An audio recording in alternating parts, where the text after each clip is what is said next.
I've always said that, judge me after the World Cup. My mandate is to take us to the Olympics. And because I failed, I couldn't face the other leaders and the other executives that I talk to and talk about accountability if I don't practice that. My belief is that leaders have to be accountable for the results. Let it fly. Take one.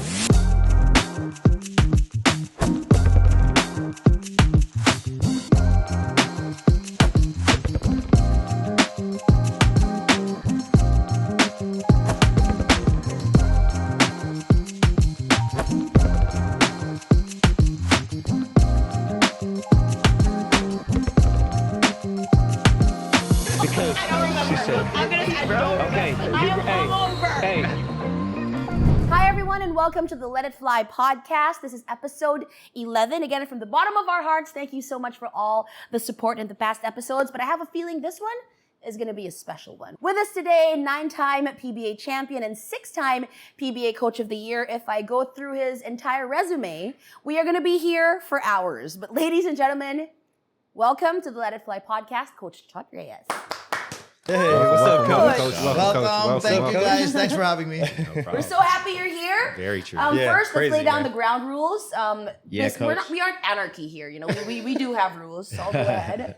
Yeah, Coach. Thank you again for taking time out of your busy schedule to be with us. It's an honor to have you here on our show. What we do here is we do have a safe word. From me knowing you throughout these years, I know that you are very upfront and don't have anything to hide, but you will have a safe word with us. If there's anything that we touch on that you're like, hey, maybe I don't want to talk about that right now, it's a waste of time, or maybe it's something that you don't want to hit on, just share your safe word with us so we know. Of course, my safe word is my wife, Cherry. What a Love smart that. Well played. Your What a safe word is your smart man. safe place. She's my haven, my safe haven. Yep. Hey, we're off to a good start. You shout out your wife. Shout out your wife, or tears are already flowing. So now that we have the safe word out of the way, we have so much to talk about. And a very wise lady named Julie Andrews once said, let's start at the very beginning, a very good place to start. Okay, so why don't we start, let's go back to the start of your career, Coach. Oh, wow. When I said the very beginning, I meant the very beginning. So what made you fall in love, first of all, with basketball? I kind of, my earliest memories were of basketball because my father, everyone in the family of my father and my parents were always into sports, particularly basketball. So my very first memory almost that I can remember is my dad asking me, my birthday was coming up. I think it was my 5th or 6th birthday. And he asked me, what do I want? And I said, I want a basketball ball and a goal. And that's very clear in my mind. He's coming home from work and he has that package of that, the little, board with the ring. And I think that's where the love affair with the sport started. We've always watched from preschool at the Ateneo before grade 1. We go to prep.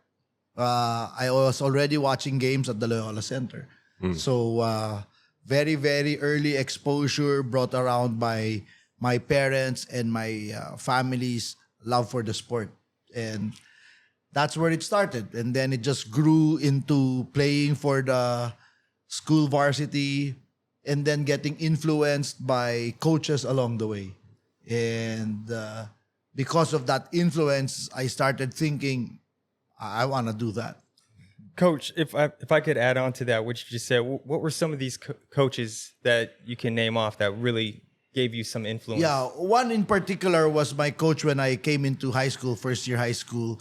His name was Father James O'Brien, who's also our ethics teacher at Ateneo High School. So he was coaching it's called the PAIA Aspirants team. It wasn't the UAP varsity yet. So you had to go through, in my time, if you're a freshman, very few freshmen make it to the varsity. So your first 2 years, you go through PAIA Aspirants, PAIA Juniors. And then when you're a junior in high school, that's where typically you can make it into the Varsity. UAP juniors team. So I was Paya aspirants for 2 years under Father James O'Brien. And then on my 3rd year, I skipped the Paya juniors. I was already recruited directly into the UAP, coached by Oji Narvasa. We all know Oji Narvasa. The Narvasa brothers. Chito then became my coach in college. So that was really the time where these were the coaches who left an indelible mark on me as a player and as a person. So that's when I started thinking, hey, this should be a nice thing to do. And then when I was in 2nd year college, I was still playing, I was still studying. My ex-girlfriend, who's now my wife, I like that. then Hey, I'm gonna use that one. we had our kid already in 2nd year college. So I needed to work. So I couldn't stop my studies because I was on scholarship. If I stopped studying, if I stopped playing, I would lose my athletic scholarship. Yeah. So I was a working student from 2nd year college. I'd come to work right next to this building, the old Ministry crazy. of Transportation and Communications building. Full circle. Right here. I would go here every single day in the morning, and then right before lunch, I'd go to the college, Ateneo, for class. And then I was offered a job to coach the high school team. When I started with the Paya aspirants, then I was in 2nd year college. They offered me to coach that Paya aspirant, not the UAP varsity team, just the 1st year high school, because there was no coach available. So that was offered to me, and I needed a job because I already had a baby. We were already living on our own. So I was a working student, and to augment my income, I was paid a very exorbitant monthly salary of 400 pesos a month. Wow! In 1982 or 83, I was in 2nd year college. So that was my life for 2 years. I was playing in the varsity, coaching, and working at the same time. So I did that for 2 You years. had 2 jobs, essentially? Yeah. 400 din ba kinikita nyo dito sa building na to? While The exchange rate was a little bit better. a little bit better, yeah. Big ball at 400. So yeah, that's why I started very early, really early, very early exposure to work and all of that. It seems like your basketball dream started very young. As you said, 5 years old. Was there ever any other dream? Nalihis ba kayo ever from basketball? Or this was really the path from the start? I'm like anyone. I thought I was going to play in the pros because I was good enough to be invited to the national youth team. But then I didn't make it because they chose other better players. But then when I graduated, like I said, I was a working student, right? So the company that I was working for offered me a full-time job. Wow. With a nice salary of 3,500 pesos. So much better than 400. Wow. Coach. And, moving on up And then I fast. was also offered to play in what was then the PABL. The PBL today, the PABL. With also a starting salary of 3,500. So it was the same. I said I had a kid, here was real work for life and all of that. And then, so I decided to not play and start working corporate right after college. At the same time, the UAP juniors job of the Ateneo opened up. So I was working full-time corporate, and then I was coaching The juniors. So from the time I was in 2nd year college, I was coaching the UAP aspirants team, 1st year, 2nd year. When I graduated, I was now coaching the varsity, the UAP junior team there, which fortunately we won a championship with. So that's my start, right? I didn't have a time to take a break, no vacation. I went from graduating to this Friday or Saturday and going to full-time work on Monday. Right away. I had no break. So that was it. So that was the start. Oh my gosh, that's insane. That's pretty. That is insane. But real quick, just to go back just a little bit, we know you as Coach Chot. I know you mentioned the dream of being a pro and reaching those goals. But just to give us an idea, like what kind of player were you? Are we seeing like like the first Jason Castro out there? Are we seeing Jimmy? Like what type of player were you? And I guess it had to be a player of some type of leadership values to have coaches wanting you to coach, guys below you. But in terms of your actual on the court, Definitely fiery, right? yeah. I was a points guard. Like that. We had 3 plays. Play number 1 for us was I go 1-on-1. Play number 2 was a double screen for me. Play number 3 was a triple screen for me. But I played in the time before the 3-point shot. But I was already shooting way beyond that. So it was just bad timing because I graduated in 1985 and the offer in the PBL was 3,500. A few years later, my younger brother, June, 3 or 4 years after me, he graduates. His starting offer salary in the PBL was 20,000, 15 to 20,000. So if I had that already at the time, I might have continued. Oh, wow.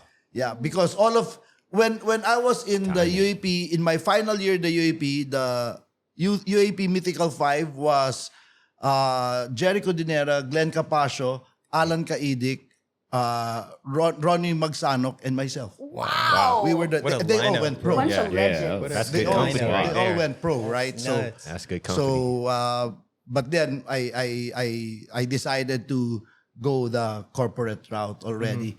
So that's why I stopped. I did not continue my playing career.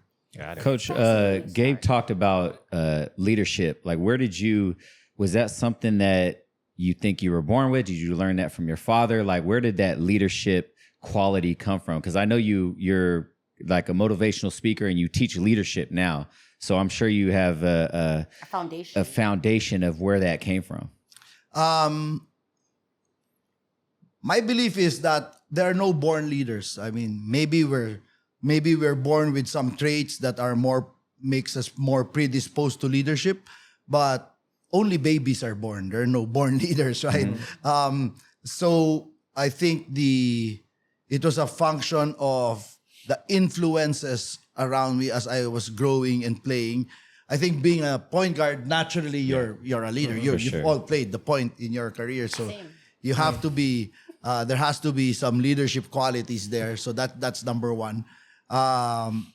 But really, the influence of, again, the coaches that I played under was my first real exposure to leadership. Where not only basketball, I was also a varsity soccer player. I graduated Ateneo High School as Athlete of the Year because I ran track for the longest time. I held the discus throw record in track and field, UAP discus throw juniors. Oh, wow. Yeah, I didn't know you played track and Oh soccer. my I ran God. track. Yeah, Dang, I was coach. track. So So I you was were the fast. athlete of the year. So Jason wasn't too far off. Jason Castro wasn't too far off. So that was my first exposure to leadership, were the coaches that I had the good fortune to work under. So that was really the start. And then just when I started coaching seriously, because while I was working corporate, I was already coaching on the side. And then a guy by the name of Tim Cone calls because we used to play against each other. We'd go to fights and, the Reyes brothers against, they were the blue team or something in our village in Makati. Tim Cone was named coach of Alaska, and he had actually already interviewed Oji Narvasa. And then Fred just tells him, no, there's another guy I want you to interview, but Tim Cone had already set his mind. No, I want you to interview Chot. So we had an interview. Then so he eventually chose me to be his assistant. That was 80. After I graduated, I was now assistant coach of Alaska, head coach from Ateneo, juniors coach. I was now Ateneo seniors coach, head coach of Ateneo, and head coach of Burger Machine in the PABL. Oh my God. And you were really young at that time, right? Yeah. From the ages 26, 27, 28, I had 3 coaching jobs. That's where I really cut my coaching teeth. Wow, That starting was at 26? that was like an MBA in coaching. Yeah. That's why my voice never became, my singing voice disappeared for good, right? We'll test it later, Coach. We have a Because mic right I there. was coaching 3 teams all at the same time. So You said you and Coach Tim would go at it. Would you used to bust Coach Tim ass or what? You have a safe word. I'm like, So cherry. the Reyes brothers are the stuff of legend in our subdivision. Ask anybody. Ask Eddie Villaplana. Ask Tim. Ask the Reyes brothers. So Coach Tim knows we were you. 5 Tim guards. knows, yeah. We were 5-point guards, and we'd press you the whole game, 40 minutes. We'd press and press and press. So That's funny. That is cool. Tim would never beat us. Coach, I have a 2-part question for you, and I really want to expound on this because you're big on leadership. What is probably the biggest quality trait would you say in a leader that you look for, and what would you say is your biggest trait as a leader? I think for me, it's authenticity is number one because my belief is you can only lead according to who you are. Leadership is not a rank or a position or a title. You have to lead according to who you are. Wow. So leadership is about who you are more than it is about what you do. So you have to be authentic. So for me, that's number one. You have to be authentic, and that means you have to know who you are. Who You you have to are. find your real self. You have to look long and deep and really take time to find out who you are. Then, so for me, that's that authenticity. In terms of quality, I think, and I've spoken about it a lot quite lately, is accountability. I think a leader has to be accountable. Yeah. So Yep. I think the authenticity, the accountability, I think one of the most important. I'm sure I'm missing other items, but I talked about that on our last show when we were talking about the World Cup, and we talked about you for a little bit, and I said one of the biggest things that I respect about you as a leader is your accountability. So it's crazy that you say that, is because you're not a coach that throws anybody else under the bus. You're like, hey, it's on me. You said, I said, judge me by the World Cup. This was on me, you know, and I love that about you. That's a leader that all of us would say, hey, I'll run through a wall for that guy, because when it comes to, he's not blaming me, he's not blaming this person. He's always looking at himself, how he could be better. And I respect that about you, Coach. and you did. You have run through walls for sure. in all the games that we played. All of you guys, man. Yeah, really sure. appreciate that. Yeah. If you get me for a future team, I will run a wall for you as well. Coach, I think we have a lot of viewers that are, young, and they're at like a crossroads in their life. Nah, sometimes you think, okay, should I follow my passion, or should I be practical and, do something that's a little more sure? And I think you faced that, right? Like, your passion was basketball, your passion was coaching, but then you had also a sure thing, a corporate job that you knew would be a steady path for you to feed your family for a long time. When did you decide to leave that corporate job and just go straight for your dream? That's a great question. And it actually happened to me because, so when I graduated, the company that I was working for hired me. But then when in 86, People Power, the government got overthrown, they had to leave. So Pure Foods at the time wanted to get into the PABL. So they asked the athletic director of Ateneo to recommend some names to who could help them get into the PABL. And the first name that the athletic director mentioned was me. So they got in touch with me. So I ended up working with Pure Foods corporate, not as the coach, because I was in management. So I worked for them as a manager in the corporate world. But then we helped Pure Foods. We got Pure Foods into the PABL.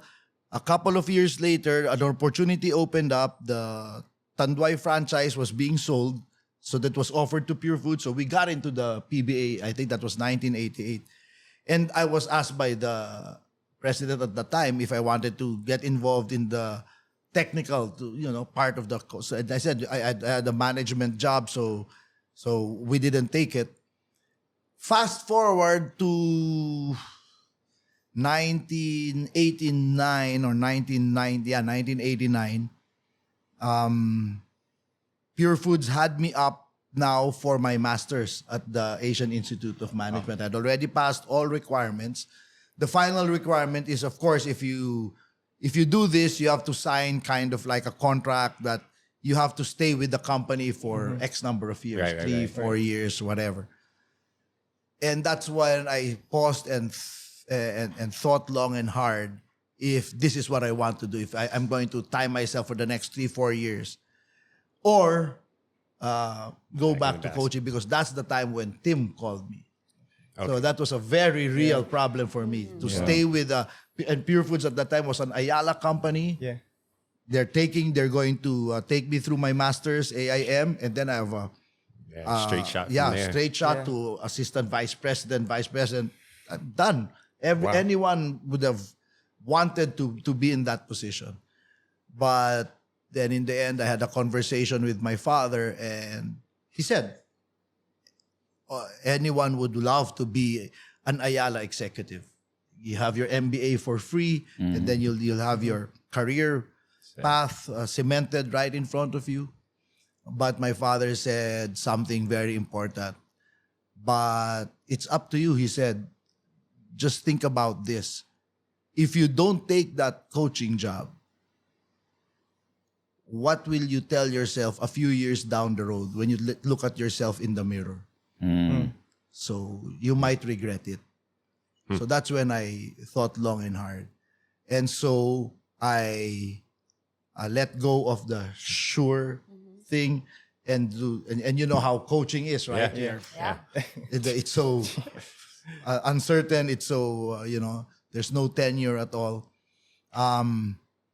So my advice to the young people, the young listeners is, while you are still young, now is the time to follow and if you still don't know what you want to do, you're not yet sure what your passion is, don't sweat it. Just try different things. Yeah. This is the time to go out there and try different things. Step out of your comfort zone, do things. You're not sure if you like it, but if it catches your interest, it's something you're passionate in, then I would suggest now is the time to try it while you can. Yeah. While you can. Sure. Start a podcast. Because you can always, corporate will always be there. Yeah. Corporate world will always be there. If you're good, the opportunities will always be there. So for me, it's always that. It's just like this. When they offered me back to coach Gilas, we thought long and hard. But in the end, I said, I don't want to look at myself in the mirror after the World Cup to say, what if I took it? I'd rather try it and fail. At least I say, at least I tried.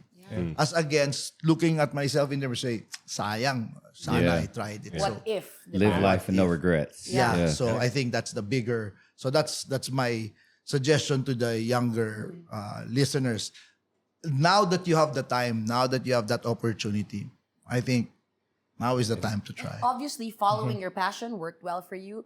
We spent a lot of time talking about the 80s. Let's move on to the 90s. 1993 was when you started coaching Coney Island, and you became the youngest coach of the year. Can we talk about that? How did they offer it to you? What was your reaction? Were you scared at all, or were you like, you know what, whatever, I'm gonna do it? The youngest to win a championship, right? Youngest to Yeah. win the championship. In my first try, Yeah, it's crazy. So full circle again. So I worked the last 3 years as Tim Cohn's assistant at Alaska, 90, 91, 92. And then Pure Foods, before joining Tim, Pure Foods asked me if I wanted to be in the staff. But they had the full staff already. They had Baby Dalupan, the maestro, as the head coach. Eli Capasio, assistant. Chris Kalila. And they had a very full staff. I said, they already have a very full staff. I said, I'll just. So I was working with Pure Foods Corporate, 89. Then Tim Cohn offers me to be his assistant in 1990, so I jumped. And those were the years, 90, 91, 92. Assistant coach of Alaska, head coach of Ateneo Seniors, head coach of Burger Machine in the PBL.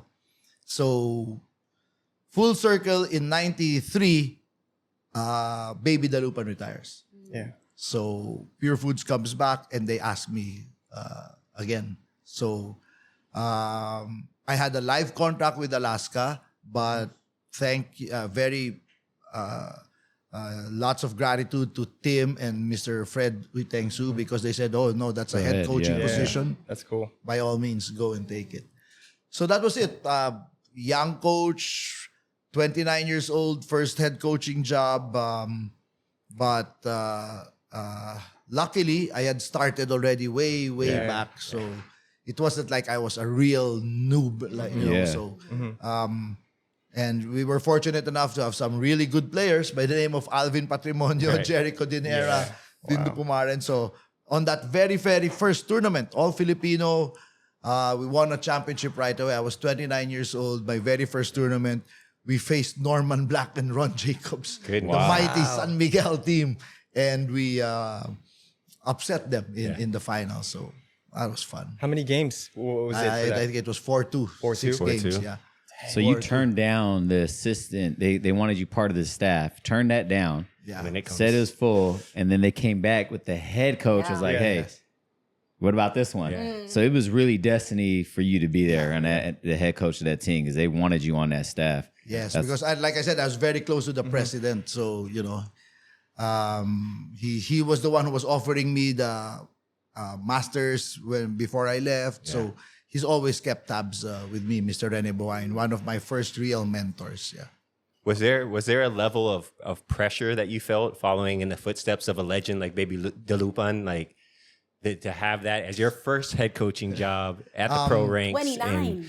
What were you doing at 29? Getting buckets In the streets.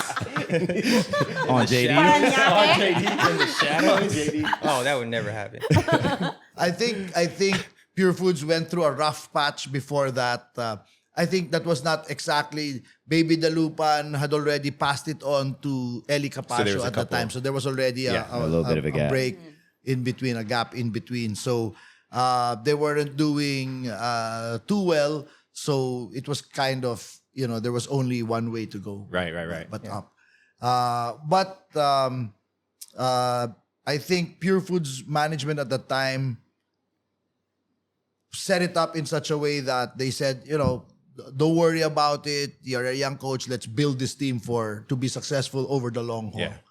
Obviously, we won the championship right away. We went to the final again the next tournament, although we didn't win it. But then we went to 2 more finals the next year. So it was a pretty good 4 years with Pure Foods. Yeah. Kumusta guys? Sana nag-i-enjoy kayo sa episode na ito. Before we talk more about Coach Chot Reyes, I want to talk about 20Bet and the bonus that you can receive by using the keyword life. So click the link in the description, and as always, bet responsibly and good luck. I'll talk to you guys soon. Coach, you've had such an illustrious career in the PBA. You've tallied up to nine championships, right? You got 5 with Talking Tex. I was with you for all 5 of those. You got 2 for Coca-Cola. Dang, flex. 2 for Pure I Foods. know. We don't need to know that. Slide that in. I'm just laying out the facts. You got 5 with me. This episode is about Coach Chot, bro. I haven't seen Coach like this in a minute, man. It's pretty cool. Hold on, you have 5? I have 9 now. No, you have 5 with him. Yeah. I think might we want had to check 4, that. I guess yeah. 4. Maybe I it's think we 4 had because 4, Coach yeah. Norm Oh, was. yeah. Okay. well, So you yeah, want to okay. gas it a little bit. That's fine. Let's go a little extra. Fact Well, check. I was the one who got him. I was like, wait a minute. Fact check. I recruited this guy as well. Yeah. Oh, that's a whole nother story. Yeah. We want to Oh, we're touch gonna on get that. there. We're gonna get. Yeah, we're gonna get there. We'll let JD finish his Okay. question real quick. That's shit. Let's just do that one. My whole thing was like not to, make one championship better than the other, but does any out of those 9 really stick out? Because I know every championship's different. Every vibe is, every season has a different story. But I guess just for your own mentals, was there really one that sticks out? Like, man, that one was fucking nuts. Well, of course, the first one, because You never forget who your would, first. who Always would the first, imagine? right? And then I was coaching against, I was looking across. Yeah. Norman was there, and Yeah, David and, Goliath. and Coach Ron was behind. I mean, and I really look up to them, right? But of course, that first one sticks out. But my last one as well, coming back from 9 years out of Yeah. coaching in the PBA, then coming back and winning right away. in the bubble. The that was, bubble, yeah. The second Yeah. bubble. Second bubble. The second Yep. bubble, that was also pretty special. But like you said, every championship has a story. It's different. Do you think winning in the bubble is a little harder than winning not in the bubble?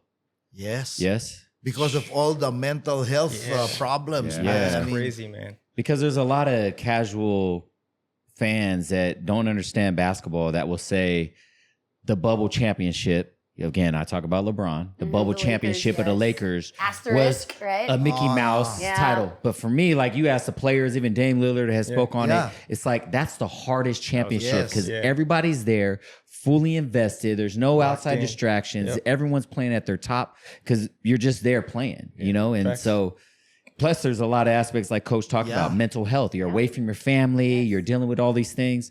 So it's nice to hear somebody say with your credentials to say, hey, no, the bubble championship was one of the hardest championships I won. Yeah, that's hard. I That was mean, nuts, man.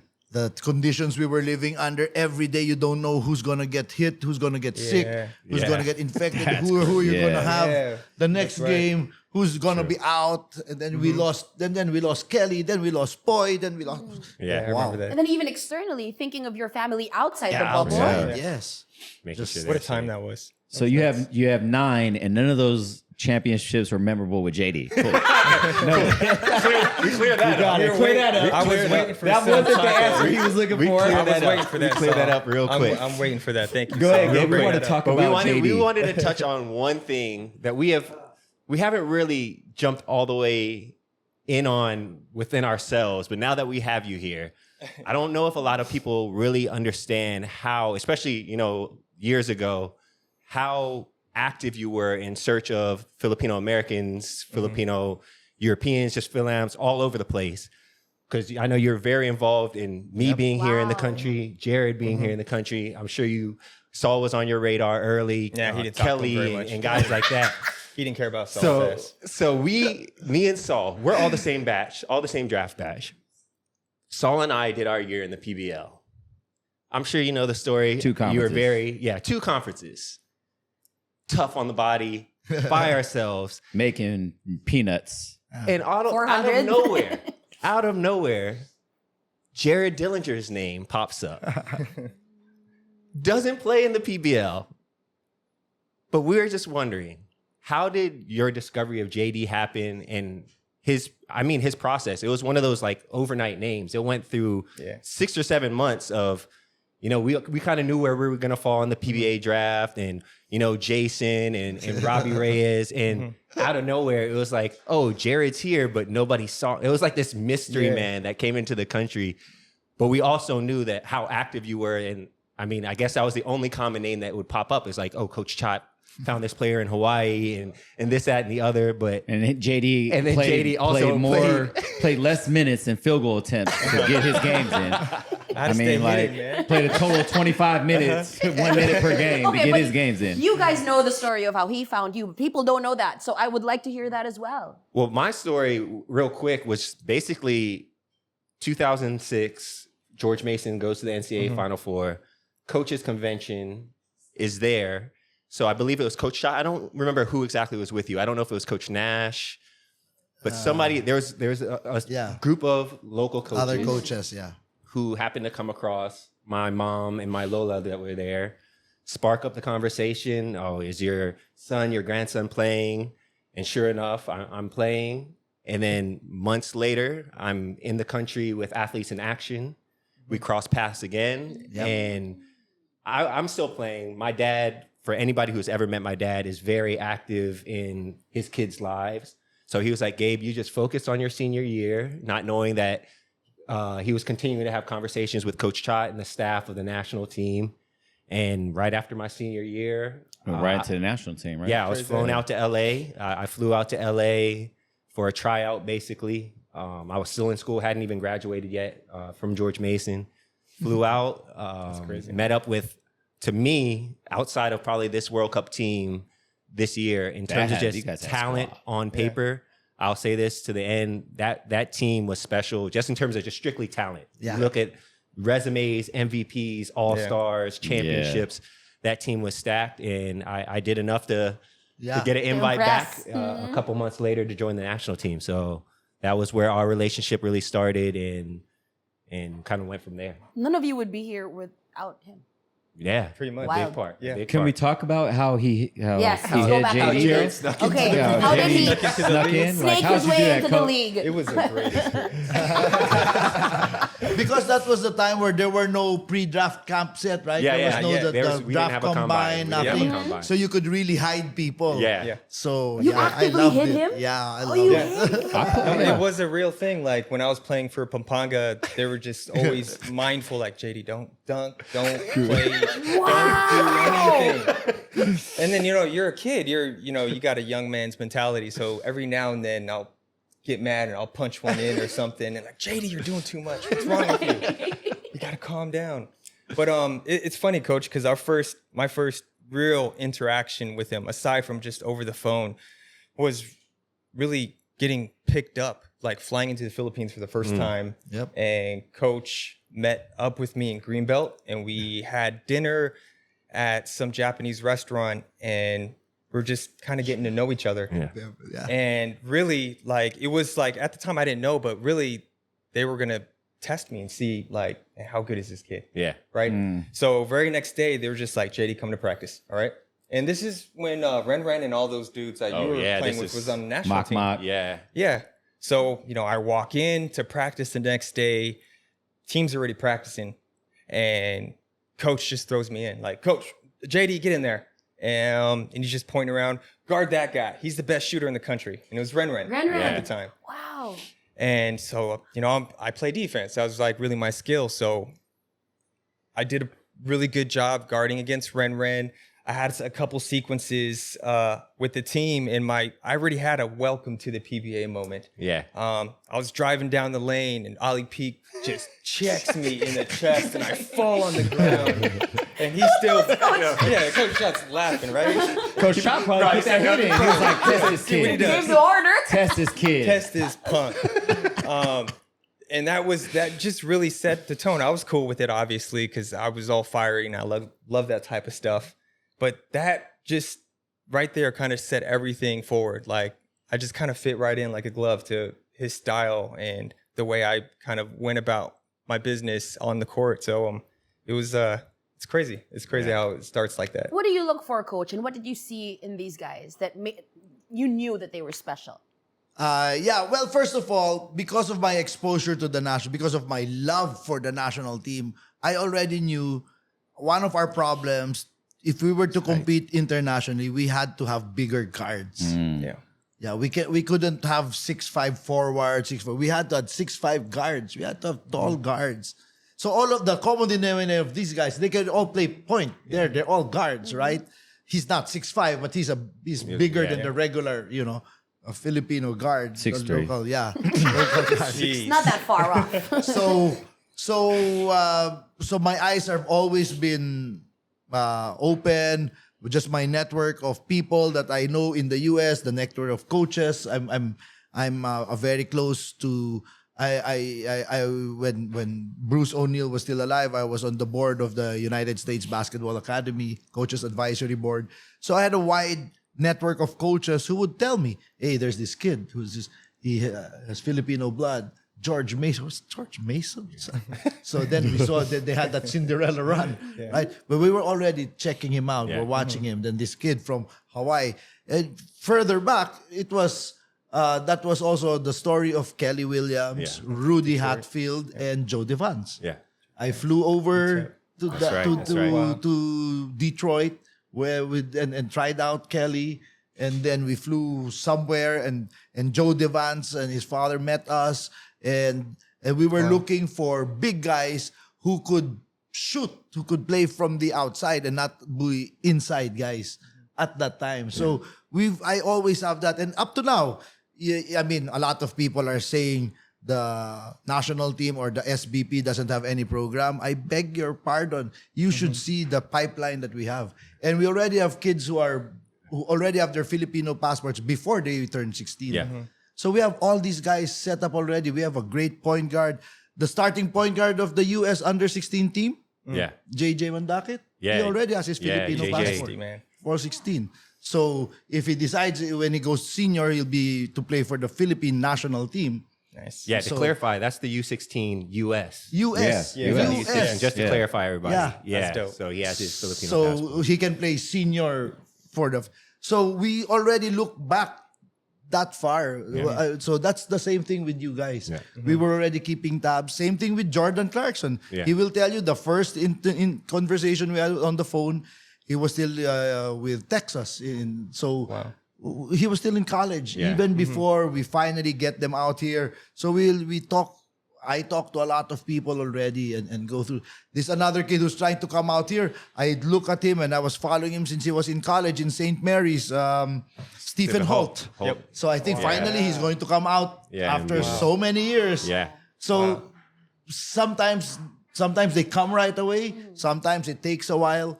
But for me, the reason why I was really looking for these kinds of talents was because I know that they're going to be very valuable for the national team. Because we have a lot of great local-born players, but we also all know that we need size. Yeah.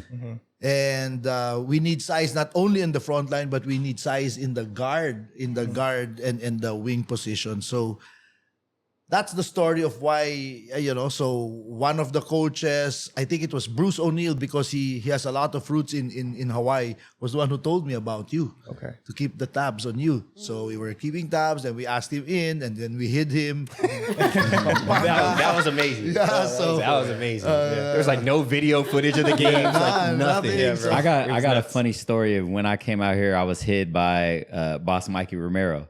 Oh, before the he had me PBL put draft? on my PBL this, yeah. application. This is the PBL because we have to go The through draft that year. application, The yeah. draft application. It said like favorite player. I put Charles Barkley because I'm an undersized power forward. Bro, I put that so no one would be like, oh, this guy's like 5'11" power forward. We're not looking into him. And then he ended up drafting me because they just won the championship. Ended up drafting me. I didn't go to the draft combine or anything. Nothing, Ended up yeah. drafting me, and then we beat Gabe in 2 championships. It was really damn. easy. Yo, what? Real easy. Dang. No, our team was stacked, bro. Like the most stacked team ever. Me, Jason Castro, Jeff Chan, like T.Y. T.Y. Al Tang, McGarrett, Rico Dylan Meyerhofer. Abab. Yeah. It was That's not. a PBL. crazy team. Yeah, Yeah. yeah. Bo Belga, 100%. Chad It wasn't. Yeah, it wasn't Wow, fair. It wasn't okay. fair. Our Wasn't team was at all. stacked. And then JD didn't have to play in any of that. He just Man, that he was- just I got Get it. it. It's just- yeah, he was just Watch, back. man. 25 minutes total. That's cool. I didn't even know. We were practicing in hot ass Reyes gyms and about to faint. And it was. I was just It was practicing with rough. TNT every now and then. Every now and then. Coach, would you say we talked about this on another episode about the talent? About the talent. It's for in our opinion, it's never about our talent. About the Philippine national team not having enough talent against these other teams, that they're more talented. For us, it's more about kind of that chemistry, that time they get together, that camaraderie. You throw a bunch of guys together, look at Team USA. Like these are fucking Talent is the best unquestionable. players in the world. Yeah. You throw them together, they ain't even getting a podium finish. Yep. Like imagine that. And they have the size, the talent, everything. Everything. Right across the board. Steve Kerr, the best coaching, coach. yeah.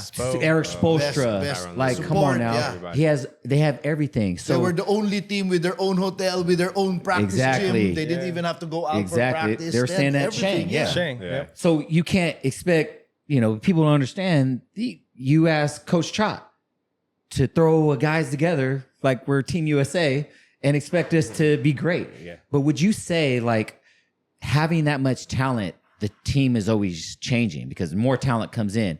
Is it a double-edged sword? Is it a gift and a curse to have that much talent? Because there's a lot of these other national teams, they have the same guys that just kind of grown up Yep. and they play together, That's they the get better, difference, yes. and they get better together, and they already know, even though they're playing in other different leagues, they already know each other because they've been playing together this whole entire time. You'll see the same national team guys, right? But with us, it's always like, oh, who we getting now? Where'd this guy come from? AJ Adu. Where, Yes. you just never know. Would you say it's also a gift and a curse that we have that much talent? You're right in a certain sense, but I've always said this, that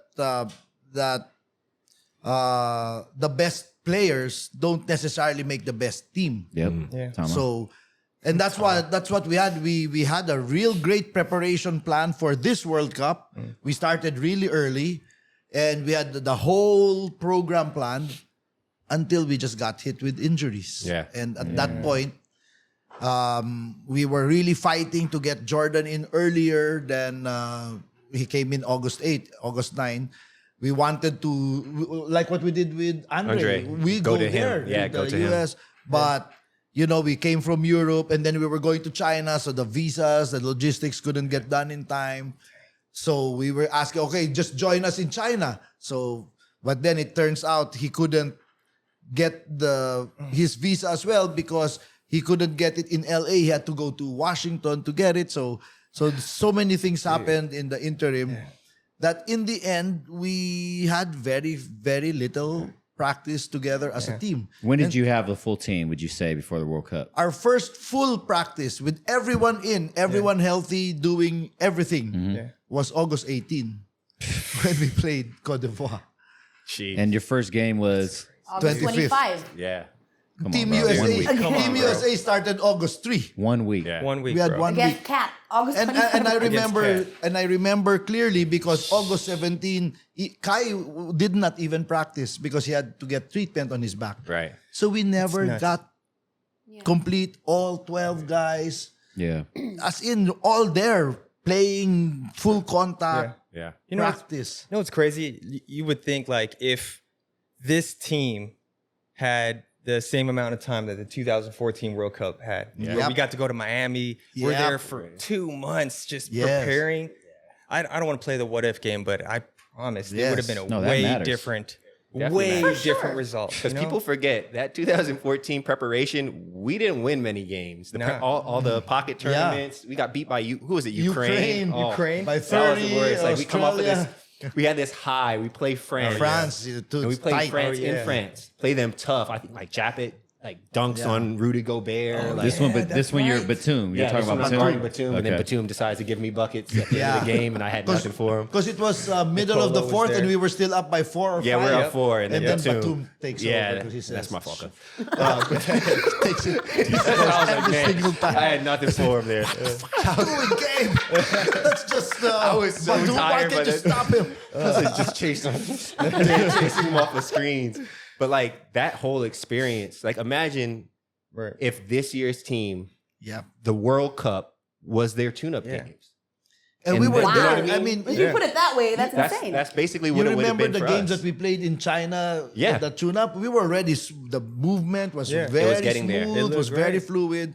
But we kept saying, this is really going to the effect of when Jordan comes in because a lot of the offense is going to revolve around him. If we just had 2 more weeks with Jordan, I think it would be really, Yeah, it would have really been. different. It would have been all right. You think that setup, coach, yung months of preparation with a full team, you think that's possible? Yeah, Mangyayari pa I ba think yun? that was the thing that we planned already for this World Cup. Except, it just didn't work out.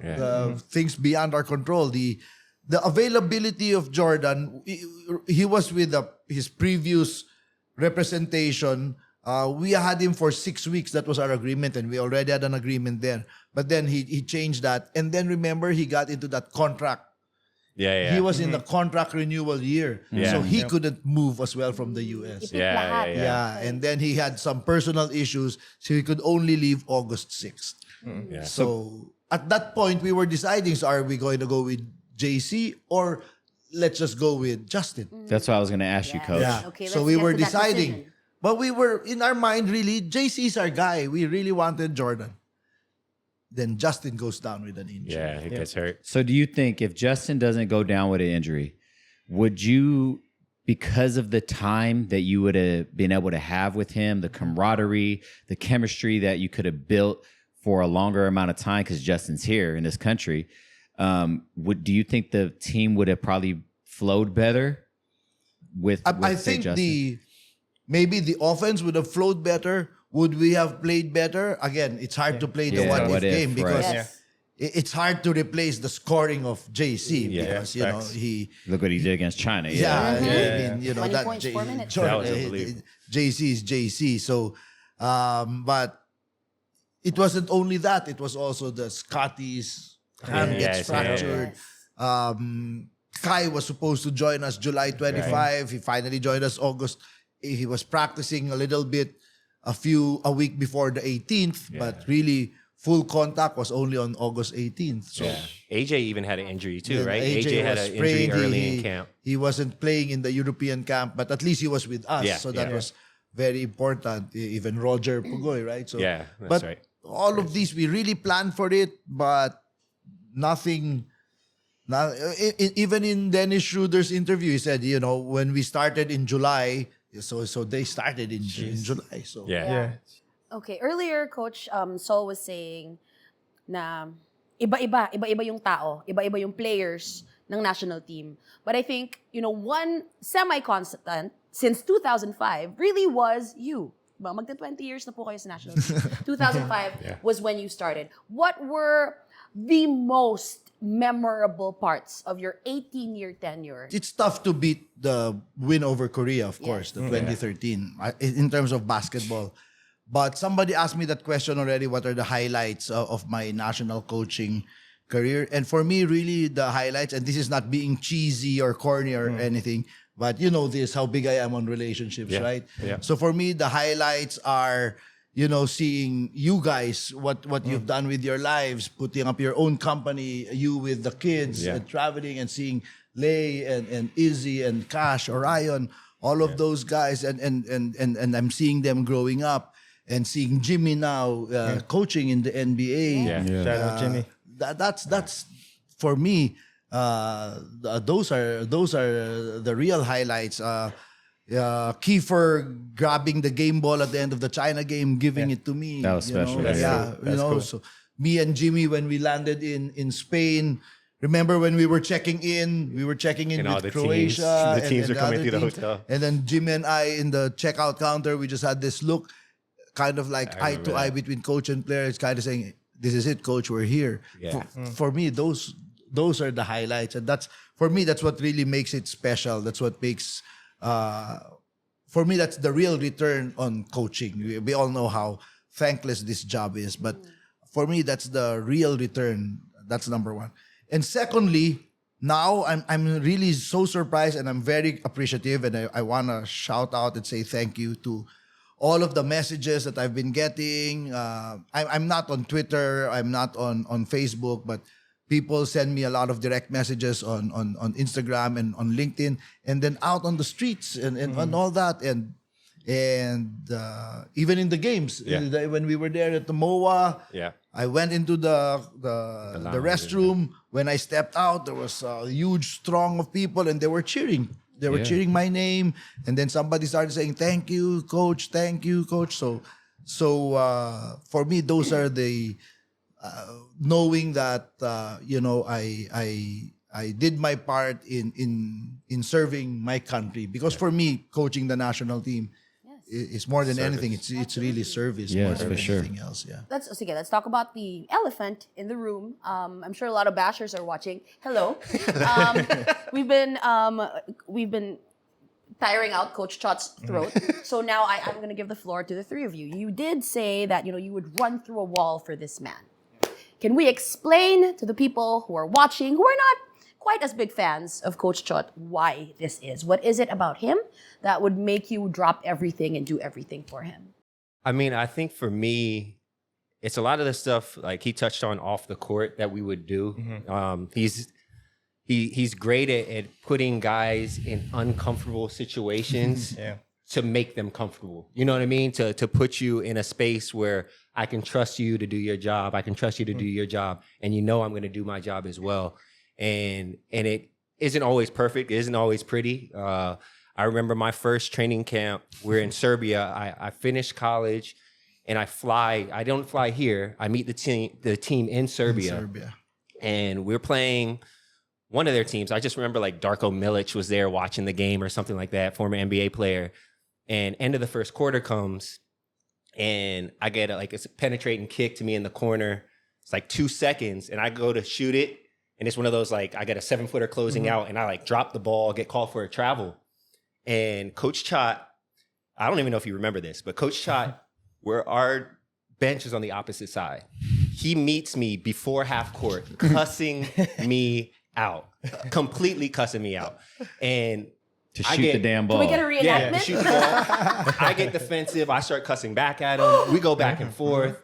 And it was one of those things after, and you guys know me well, like I'll check myself real quick. Oh man, I'm tripping. What am I doing? But at the same time, in the heat of the battle, I sat down for maybe a minute. Coach Chot turns right back around, puts me right back in the game. No face, no petty little exchange, nothing. Get back out there, do your job.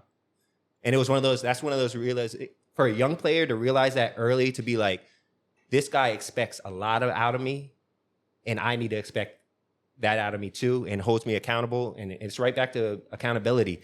I think that was something early on where it was like, man, if Coach Chot is coaching, or I'm given the opportunity, it was never about him. It was always the national team was the national team. And I think he ingrained it in me early. And that's why I never said no matter if it was Coach Chot, if it was Tab, Coach Yang.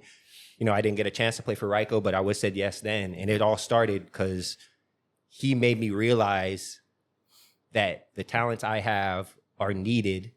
And if I don't use them, it's like, bro, what are you doing? You know what I mean? So that was something I always appreciated from that first time you cussed me out. And you allowed, and the crazy thing is you allowed me to cuss back at you. Like sometimes, you know That's what I mean? mind blowing to me. coaches, That like, perfect Gabriel. Nah, talk it was, back to it was, know. wow. It was one of those Coach days. brings that out of you, though. Trying to It tell was one y'all, of those. he ain't perfect. Chot brings that out of Coach you. knows how to push that button right there. He's that, the master that at button. that. But yeah, that's my. I quick always story. tell them it's better that let's have that shouting match. Yeah. It's no problem. Yeah. As against you just sitting there in the corner moping, feeling Yeah. sorry Yeah. for yourself, and then checking yourself out of the Yeah. game, and just Yeah. Zero pride factor, coach, because minumura ka na niya. In 1 minute, binalik mo. Yeah, right back. It's no drama.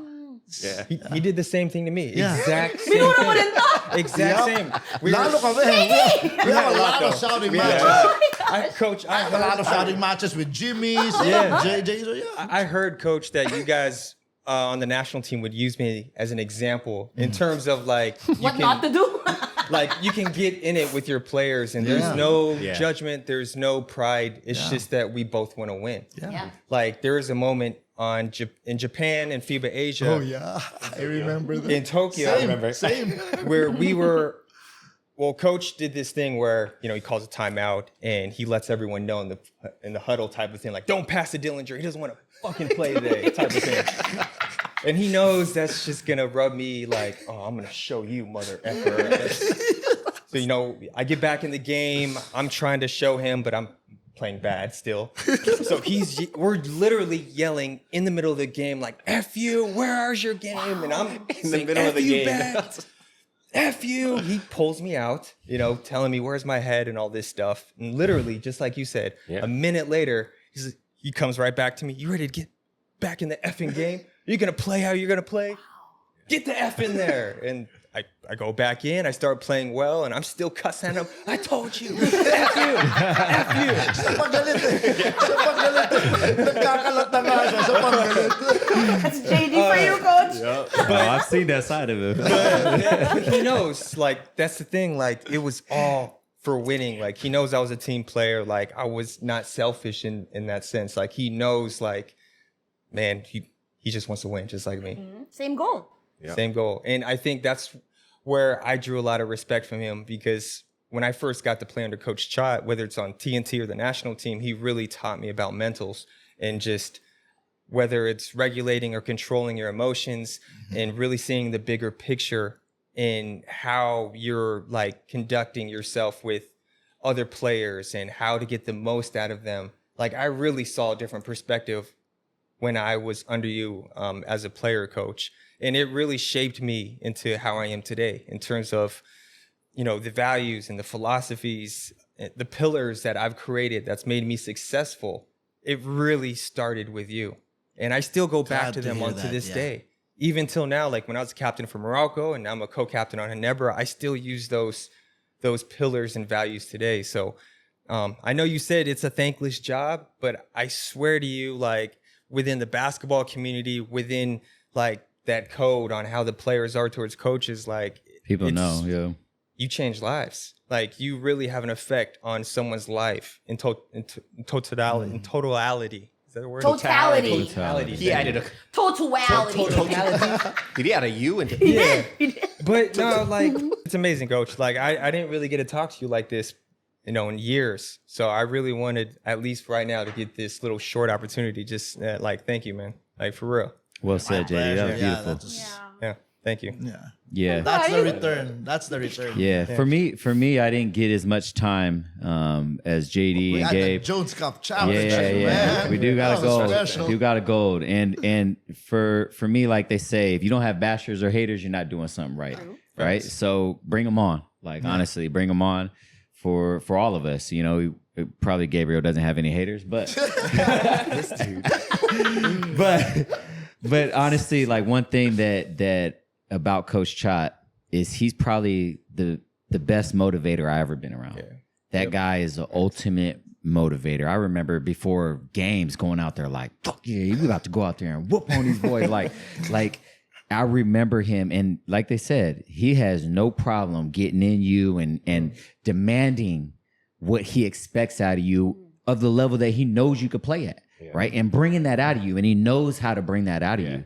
I actually remember in the Jones Cup, missing like a layup, like a wide open layup, like big, huge play. And I remember him yelling at me and getting on me. And I'm thinking like, man, he's about to sit me out. I ain't going to play no more.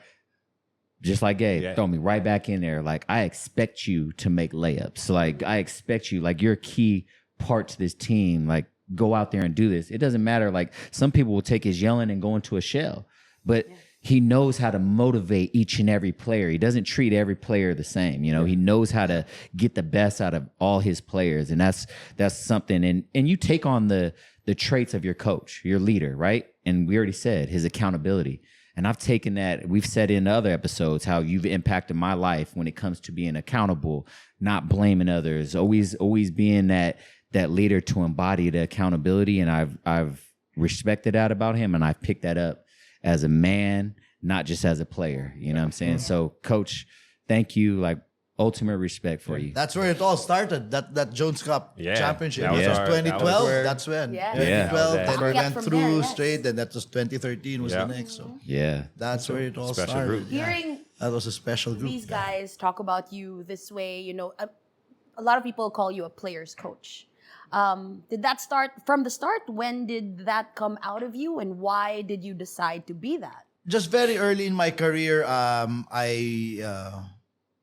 a licensed John Maxwell team builder, aside from all the certificates I have. And John Maxwell says relationships is a one-on-one thing. And the most important element to building teams, and I work with a lot of executives and organizations in actually teaching executives how to build teams. Because everyone says you need to work as a team. You go to a company, your sales organization, your company, you need to work as a team. But how? Nobody. Have you gone through college where you George Mason, was there a course Team Building 101 or the fundamentals of building of teamwork? None. There's no one teaches teamwork. So I teach teamwork on a step-by-step level. So the first thing is you have to build strong trust-based relationships. So that's the first thing, the relationship. So that's the one-on-one. So that's so for me, coming into a team, that's the first thing I try to build is the one-on-one relationship with my players. So I like to get to know how many girlfriends he has, That's all he used to say. That's all he used to say. I just can't keep track because at the start it was this. Coach, isa lang, no? And then it was this, and then so I think So ilan? whether that's in basketball, in sports, or in business, or in the corporate world, I always tell leaders, job number one, if you want to build a team, is to build strong, trust-based relationships. And the way to do that is to know your people on a one-on-one level as persons. So for me, that's it. It's a very natural thing to do, and I don't think, because if I do that as a coach, then you among yourselves, you'll do that. So So like Saul says, they get the players a lot of times get the cue from the coach, right? So they will do that as well among themselves, and that's how those bonds are built. It's not because you're practicing every day. It's Yeah. automatic, right? So I'm really very particular about those the relationship building. Coach, before, sorry, I don't want to cut you off, but I had talked about this on another episode just to piggyback on that. She had asked me, what was my most memorable national, what was the best thing about being on the national team? And I talked about my time with you, and you did this thing about you give the person the chopstick or whatever, Talking stick. the talking stick. Yeah. And so that's exactly what he's talking about is like the one-on-one. You start to build that one-on-one with your teammates. You start to know how many girlfriends he has that he's playing for. Now, like I said, he gets beat back door. You're going to be there because he's going to look bad in front of his girlfriend, right? Yeah. So I don't want him to look bad. True, guys. So to expect Guys, it's not Coach true. Chot to do that with a guys for 1 week, it's Yeah. impossible. Yeah. It's impossible. And that's what people don't understand. It's like, how can you, this is a guy that this is his foundation of what he wants with his teams, the one-on-one time. They get their one-on-one time. These are the things that we were able to do with time that he wasn't able to get coming into this World Cup. So it's not just, hey, roll the ball out. Yeah. You guys can play. We have a talented group, and now it's on the coach. It's not. It's really not, and people need to understand that. It's not about plays or offense or defense, right? It's not. It's not about the Especially X and at O's. that level. Yes. It has to be the But deeper. creating experiences with each other, Yeah. creating memories. Like the creating memories and those moments Yeah. and doing a lot of different things outside the basketball. I mean, I think that was the coolest part, Coach. Like, I promise you, everyone wanted to be on your team because we would go to the coolest places for training Yeah, you camp. guys did. Whether Yeah, you we guys went to did. Milan, Italy, or we go to Serbia, We or were just Vegas. we were following all the good wine. I know how how he picked his spots. Wherever the good wine was, that's where. Yeah, New Zealand. I was like, it took me about 3 years to figure it out. I was like, wait a minute. Like, no one was doing that in Yeah, the league. Like, nobody, at yeah. least back then, for sure. Sure. We were the only squad that was doing that. So, I mean, outside of practicing every day, but doing those extra things off the court, that is what solidified like a real team and chemistry and just wanting to go to battle with each other. Like, That's what those are the matters, most valuable, hands down. 100%. you have to create those memories outside the basketball court, Yeah. right? So when we went to Jordan, we went to the Dead Sea. We took a day off. We didn't practice. We went to the Dead Sea. So things like these, people think they're not important, but those are the things you remember. Yeah. Yes. Yeah, those Exactly. those experiences stand out for you guys because in the end, in the clutch during games, you have to really feel that you can trust your teammate, Yeah. and you can only trust them if you've built that relationship, Yeah. that strong Yeah. Well said, relationship, Coach. For sure. and that has to extend off the court and not only inside the court. So It's funny, Coach, how people like these guys who have worked with you for a long time. These people have nothing but great things to say about you, and then the people who know Nothing about you. really are the ones that are out there mouthing off. I just wanted to point that out. So let's talk about the recently concluded World Cup. I know we talked a little bit about what ifs, but is there anything that you would have changed aside from preparation time? Yeah, I'm sure you go back and watch the film. Is there anything like that you say, hey, maybe I could have gave that guy a little more minutes. I didn't, he could have been a better spark, or, is there anything on film that you see right that? off, I think one thing in the Dominican Republic game, I should have used Kiefer in the second half. I thought Kiefer was playing really well. Yeah. But then the guy who we thought he matched up really well with Solano didn't play anymore in the second half. So you're playing matchups. Not really. I'm not really a matchup coach, but we were defending. We had 18, 19. Our offense wasn't as sharp. We were not as smooth, but we were defending really well. So so I had Scotty in there more than Kiefer. So if that's one thing, and that's the only thing that I would really think as a what if, because if we had won that game, It would. Yeah. I think the We all whole said that. story The would whole be momentum Yep. changed. We all said that. We all said if we that. had won that, if Jordan didn't foul out, Yeah. those last The momentum. 5 minutes, The momentum that you would guys. have been a man. very different World Cup. But things happen for a reason, Yeah. right? That's true. Yeah. Things happen for a reason. So if there's a what if, that's the only thing. It might Yeah. be that one. Yeah. Yeah, we all believe Kiefer played well, we also said that most of the teams that you've had have had that leader that everyone rallies around. Jimmy, LA, Yes. those Jason, yeah. Jason Gabe. that they Gabe when he was on the team. They rally around that person. It felt as if I don't know. Correct me if I'm wrong. It felt as if this team was missing that Yes. leader that everyone that got everyone together, that rallied everyone together.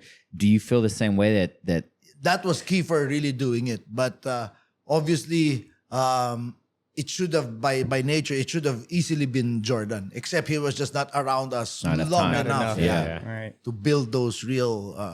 But no, I mean, there's nothing I can say about JC because he did everything we asked, practice, everything. Yeah, he's a pro. Didn't ask for any Pro's special treatment, nothing. It's just the time. Just the time that he could have been here earlier. Okay, so let's put Dominican Republic behind us. Let's put all the losses behind us. Let's fast forward to that China game. I don't know if you guys know about this, but Coach Chot has never lost a game against China. Na siya As a head coach. Yes, As a as head a head coach. coach. Yep. so they're happy that he's China's he Slide has that in. resigned. But Coach, what was going through your head first when Jordan went on that crazy tear, 20 points in 4 minutes, and then medyo clear na sa atin mapupunta yung game, and then nung final buzzer, ano yung tumatakbo sa utak niyo? Even when we were up, we were still up 16, 17 last 3 minutes. I still wasn't Comfortable. I still wasn't confident. Yeah. I was still thinking, and that's something that I've really honed is the ability to stay present and not get ahead of myself. So I remember thinking at those moments that what's the next? One more stop. Let's make one more stop. Let's make one more stop. So that was everything that I was thinking. And then when it was over, when I pulled Jordan out already because it was a sure win already. Just a sense of relief, I guess, that I was just very thankful that we could gift the Filipino people with a W. Because remember that there's a big storm that night. It was really raining. Traffic was really bad. And still, the Coliseum Araneta was full. Yeah. Yep. People still came out for an essentially non-bearing game, right?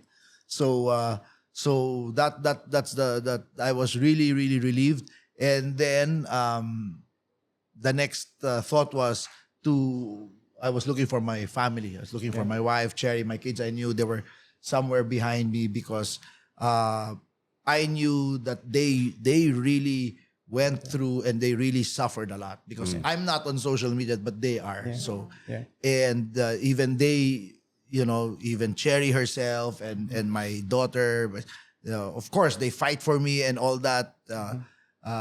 They were getting the brunt of a lot of the vitriol, the hatred, and they had nothing to do with that, Right. I mean, Yeah. so they didn't deserve it. So I wanted to look for them right away, and I saw then that video. You gave them then the ball. Kiefer gave me the ball, so I wanted to give it to them. So At what point did you make the decision, Coach, to step out?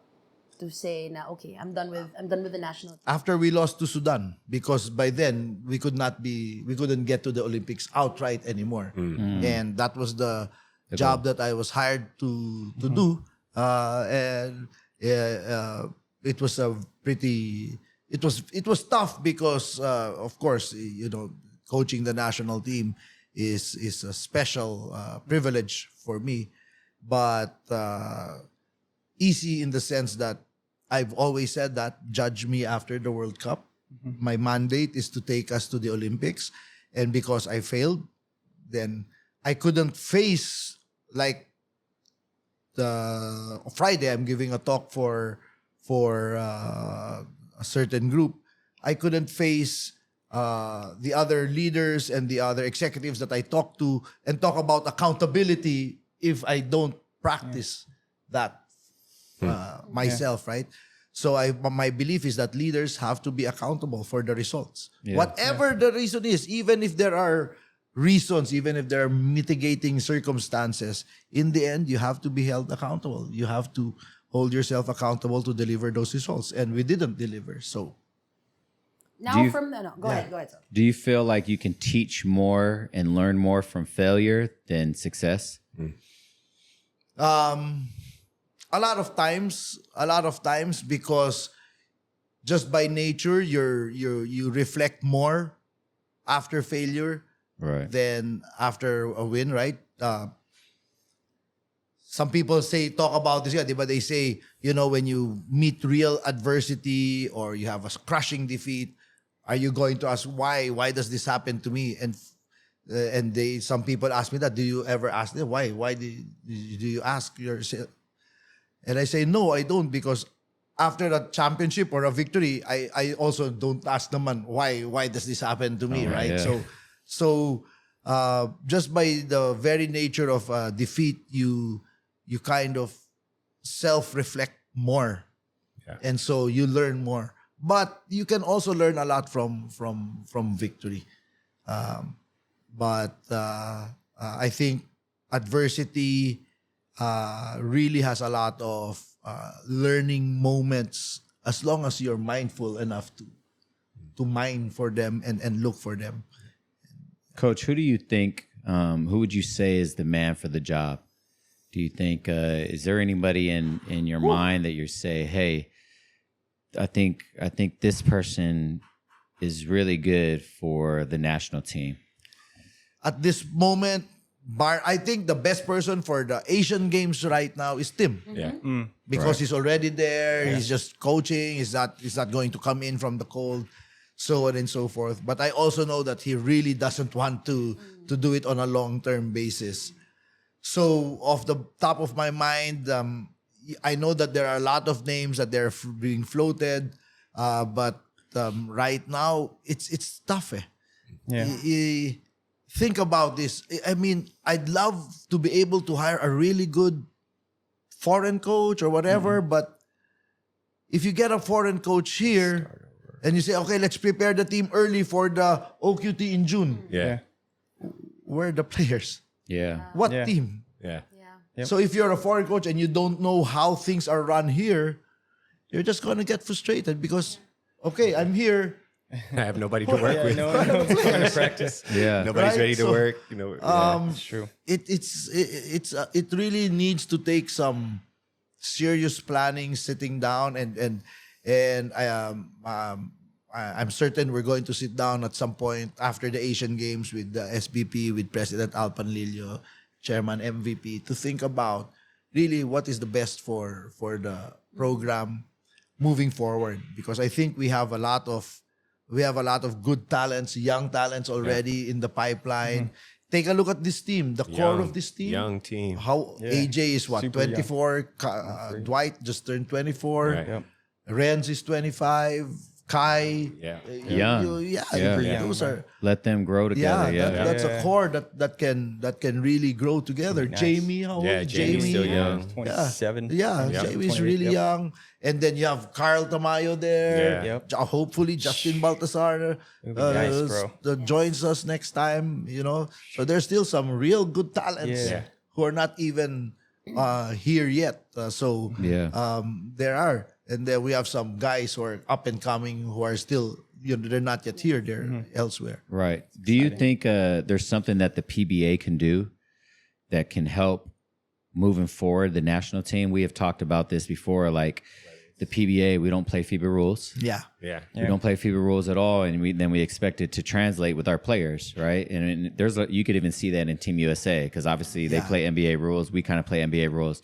You could see there's certain things that they're uncomfortable with because they don't play by those rules, right? They're not used to people packing the paint, and they're not used to the traveling violations. Even the way fouls are called. the fouls, is very yeah, different. the way the fouls are called. Jordan struggled with it the whole tournament. So is there something? Do you think that PBA can? What would you change about that if you had the power and authority to do that? That could help the national team moving forward. I think right now the PBA is already doing a hell of a job bending over backwards to make the players available. So that's number one. But yes, if we can go just to real full FIBA rules, maybe keep the 48 minutes, maybe keep the 6 fouls, but then everything else. Yeah. play it FIBA. But because you're playing 48, then you can still keep the same number of timeouts. Right. But keep it all FIBA, including players not being able to call timeouts. We just have to learn. Yeah, you have to We learn. just have to yeah. learn and get used to it. Yeah, Yep. because that's important. Those are I wanted to ask, Coach, I guess I want to know what you want your legacy to be, 20, 15, 10 years down the line. When people say, Coach Chot, what do you want them to think in relation to your name? That I fought till I could not fight anymore for my country with all my heart. That's Laban Pilipinas. Yes. Filipinas. That's all it is right there. Stop. I'm an emotional person. God, I love our country. I Yeah. love that. Yeah. I love that. And I think that's a great note to close on before we move on to our Let It Fly segment. So, Coach, we have a couple things that we like to end on that we end with every guest. We have one, it's a Let It Fly segment. So we get in, we get our shots up. So we start from the wing, go around, wing from the corner, wing, top of the key, wing, corner. So you're going to get 10 questions, 2 questions each. And we want you to just let it fly. Rapid fire questions. Get it. Muscle thinking. memory, Quick, shoot quick, up. We're quick. going to shoot you questions. Go back to your points guards days. Yeah. Go back to our points guard stage and let it fly. So this is the Let It Fly segment here with Coach Chot. Question number 1. What's one thing you can't live without? Wine. Got him. Close. Coffee. Oh, good answer. Good one, good. Next question. Favorite basketball player of all time? Magic Johnson. Magic. Ooh. I like it. And then we touched on this a little bit. Favorite Gilas moment of all time? Win over Korea. Korea. Of course. Nice. Favorite recreational activity? Golf. Oh, saw that coming. If you weren't in the basketball scene, what would you be doing? I'd be a CEO running my own company. Yeah. Okay, right over here, Coach. What's the pettiest criticism you ever gotten? My suit. We'll get to that in a bit, Coach. Yeah, we will. Okay. We will. Would you say yes to coaching Gilas again? Ooh. Shoot. Let it fly. What's your safe word? Cherry. No, it's hard to say. Yeah. Sa Tagalog, mahirap magsalita ng tapos. Yes. But for now, no. Sorry to say it. As I sit here now, no. Yeah. Well said. Okay, this one was already answered, but who's your recommendation as next Gilas coach? Yeah, it's right now it's Tim Cone. Yeah. Okay, so one word or phrase to summarize coaching Gilas. Heaven. Cool. Nice. Okay, here's for the last one. There's only one slot left on your team. Who would you put in? JD, Gabe, Joe, or me?